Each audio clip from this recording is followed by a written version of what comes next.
नमस्कार, मैं आदित्य आदर्श और आप देख रहे हैं न्यूज़ फॉर टुडे। अभी हमारे साथ जाप के अल्पसंख्यक संघ के बड़े अध्यक्ष मौजूद है और इमरान खान जी। इनसे बातें करते हैं और जानते हैं कि अभी जो राजनीतिक हलचल चल रहे हैं लोकल लेवल पर जो चुनाव होने वाला है, क्योंकि बिहार में ही देखा जाता है ऐसा देश का पहला ऐसा राज्य है जहाँ पे एग्जाम के बाद पेपर कैंसिल होता है और नॉमिनेशन के बाद चुनाव। तो इनसे बातें करते हैं और इन सभी मुद्दाओं पे चर्चा करते हैं कि क्या कुछ बोलने वाले हैं ये और बिहार में क्या कुछ हो रहा है। जी, सबसे पहले आपका बहुत बहुत स्वागत हमारे चैनल में। शुक्रिया।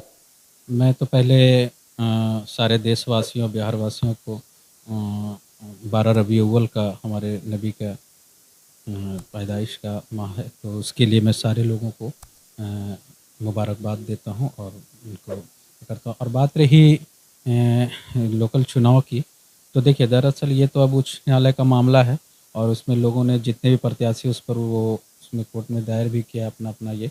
तो देखिए इसमें कुछ ना कुछ कहीं न कहीं कुछ इसमें हमको लगता है कि ये है और क्या है चुनाव का आयोग का इन लोग का क्या मामला रहा है।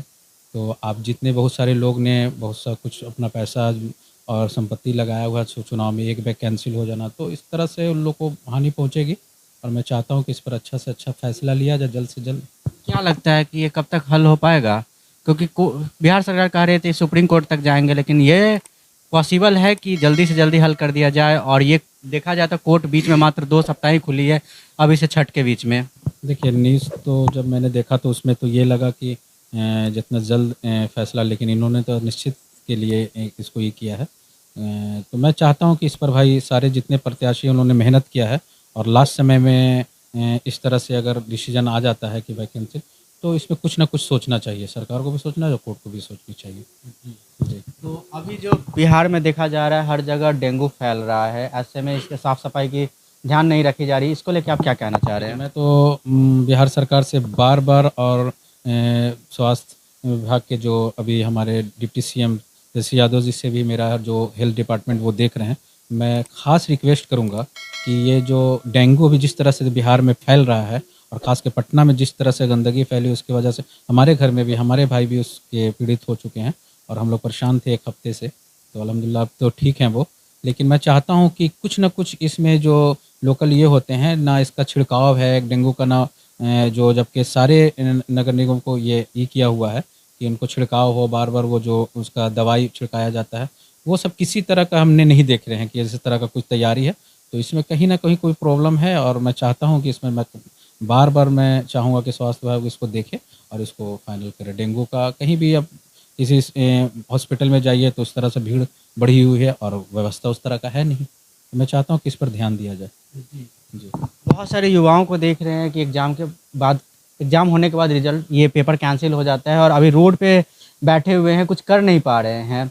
वो स्टॉल लगा रहे हैं लेकिन उनका कुछ हो नहीं पा रहा है क्योंकि मार्केट का भी स्थिति काफ़ी डाउन है। उनके लिए आप क्या कहना चाहते हैं? देखिए मैं तो जो भारत की सरकार है और मोदी जी से ने तो देश के युवाओं की ज़िंदगी से खेल ही लिया है और लेकिन इसका सारा अब देश के युवा तैयार होंगे 20 से 24 के लिए और उनको मुँह तोड़ जवाब दिया जाएगा क्योंकि बेरोज़गारी इस तरह से बढ़ गए हैं तो लोग समोसा का और चाय का दुकान नहीं खोलेंगे तो क्या करेंगे। आज तो देख ही रहे कि कई स्टॉल ऐसे ऐसे स्टॉल ग्रेजुएशन वाला लिख के लेगा कि मैं ग्रेजुएशन का टी बेचने वाला। तो जी, मैं कल गया था एक जगह तो वहाँ पे एक देखा कि बहुत अच्छा से डेकोरेट किया हुआ है और पूछा मैं तो वो एमबीए किए हुए हैं, लेकिन लगाया क्या चीज़ है, चाट का दुकान लगाए थे। आप उनके लिए क्या कहेंगे? क्योंकि एमबीए करके अगर कोई चाट बेचेगा तो फिर बाकी बेरोजगार क्या करेंगे? देखिए जो अनपढ़ है वो क्या करेंगे? देखिए इसमें तो ये है कि ये आप तो खुद देख रहे हैं ना कि है नहीं, रोज़गार नहीं है तो क्या करेंगे। लेकिन बिहार सरकार से मैं मांग करूँगा कि बिहार के युवा जितना आज बेरोज़गार पड़े हुए हैं तो उनको जल्द से जल्द इसके लिए इनको कहीं न कहीं दिया जाए। लेकिन देश में तो सारा रोज़गार ही ख़त्म हो गया, सारे प्राइवेट संस्था को दे दिया, देश का संपत्ति बेच रहे हैं। 2 लोग बेच रहे हैं या 2 लोग खरीद रहे हैं, यही सिस्टम हो गया है यहाँ पर। तो आज आज ये लगता है कि आज सारे बड़े-बड़े नेताओं के बच्चे सब जगह सेटल हैं। तो और नेताओं के बड़े-बड़े जितने हैं सब ने कोई ये पढ़ा, लेकिन जो लेकिन उन बच्चों का क्या जो गरीब तबके के हैं? गरीब तबके के पहले फोर्स था तो फोर्स का देख ही रहे हैं कि क्या फोर्स में जितना वैकेंसी था उसको ख़त्म कर दिया, प्लस लोकल जो रेलवे का वैकेंसी तो वो नहीं निकल रहा क्या है। लगता है अग्निवीर जो योजना आया वो सही है? नहीं वो तो हर हाल में गलत है। हम जबकि हमारे पार्टी के राष्ट्रीय अध्यक्ष पप्पू यादव जी ने इसका खुलकर विरोध किया है और हम लोग रोड पर भी उतरे थे। तो वो तो ख़त्म ही हुआ और वो युवाओं की ज़िंदगी से खेल ही रहे हैं। मैं तो चाहूँगा कि इस बार मोदी जी को युवा ही जवाब देंगे। इस बार 2024 के चुनाव में युवा उनको मुँह तोड़ जवाब क्या देगा। लगता है मोदी जी फिर से आएंगे कि नहीं आएंगे? अब तो नहीं लग रहा है। अब तो जिस तरह से विपक्ष एक साथ हो गया है, सारे विपक्ष और सारी पार्टियां इस बार जिस तरह से गोलबंद हो रहे हैं, तो इसका मुझे नहीं लग रहा कि इस बार इनको कोई मौका मिलने वाला है और 2024 में बिहार के मुख्यमंत्री नीतीश कुमार भी प्रधानमंत्री की दावेदारी ठोक रहे थे, क्या लगता है वो बन पाएंगे? देखिए ये तो आगे का बात है और वो एक तरह से सबको मिलाने की बात कर रहे हैं। हमारे पप्पू यादव जी ने भी खोल के कह दिया कि सबको एक साथ होना होगा। जब तक सब लोग एक साथ नहीं होंगे कि भाजपा को और भी तो लोग हैं, और भी तो नेता है जो दावेदारी ठोक सकते हैं। देखिए अभी वो ऐसा थोड़ा खुल के लोग थोड़ी बोल रहे हैं कि प्रधानमंत्री बनना, लेकिन सबको एक मंच पर आना होगा और एक साथ आना होगा।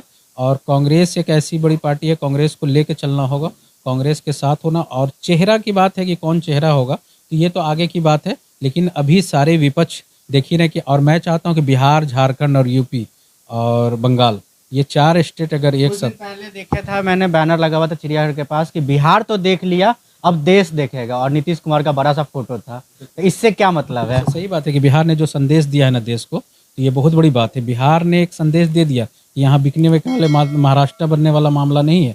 तो यहाँ देश के बहुत बड़ा देश को बहुत बड़ा यहाँ से एक मैसेज गया है कि अगर एक साथ लोग अगर हो जाएं तो ये बहुत बड़ी बात नहीं है भाजपा को चेंज करना, भाजपा को उखाड़ फेंकना। तो यही मैं बार बार बोल रहा हूँ और सही बात है, नीतीश जी ने अच्छा एक मैसेज देश को दे दिया है कि बिहार एक ऐसे बिहार से एक देश की राजनीति को पलटा है और इंशाल्लाह 2024 में भी पलटेगा। जी, कुछ दिन बाद त्योहारों का मौसम आ रहा है, दिवाली, छठ आने वाला है और बिहार के लिए का महापर्व छठ माना जाता है।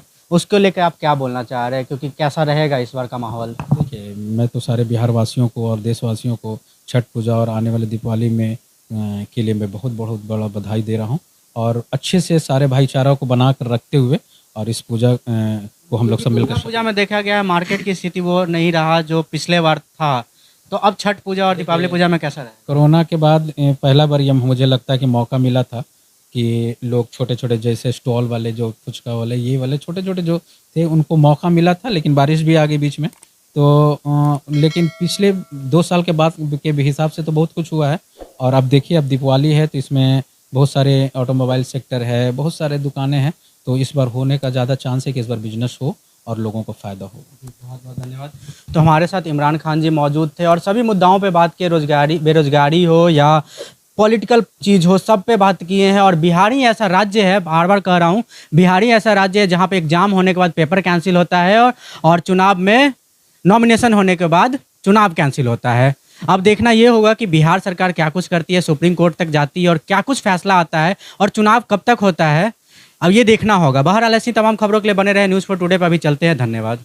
गाड़ी चलाने का है सपना, लेकिन जिंदगी के भागदौड़ और महंगाई से है परेशान, तो टेंशन लेने की जरूरत नहीं है। आ गया है बैटरी पर चलने वाला स्कूटी जो आपके पेट्रोल के खर्च को बचाएगा और उससे आप अपनी किस्त भर सकते हैं। अब यह स्कूटी आपके अपने शहर और गांव में भी उपलब्ध है। किसन मोटर्स पेश करता है इलेक्ट्रिक पर चलने वाला स्कूटर जो कि कीट्रॉन एवं एम्पियर दोनों कंपनी की गाड़ी नगद एवं किस्त पर उपलब्ध कराता है। वही नहीं, किसन मोटर्स गाड़ी का स्पेयर पार्ट्स भी उपलब्ध कराता है। किसन मोटर्स अब आपके अपने शहर मीनापुर, मुजफ्फरपुर के हिमायतपट्टी रोड में मिडिल स्कूल के सामने मौजूद है। यहाँ पर आपको इलेक्ट्रिक स्कूटी नगद एवं किस्त पर उपलब्ध कराया जाता है। तो जल्द आइए और अपने सपने को पूरा करिए और महंगाई के जमाने में पेट्रोल के खर्च से बचिए।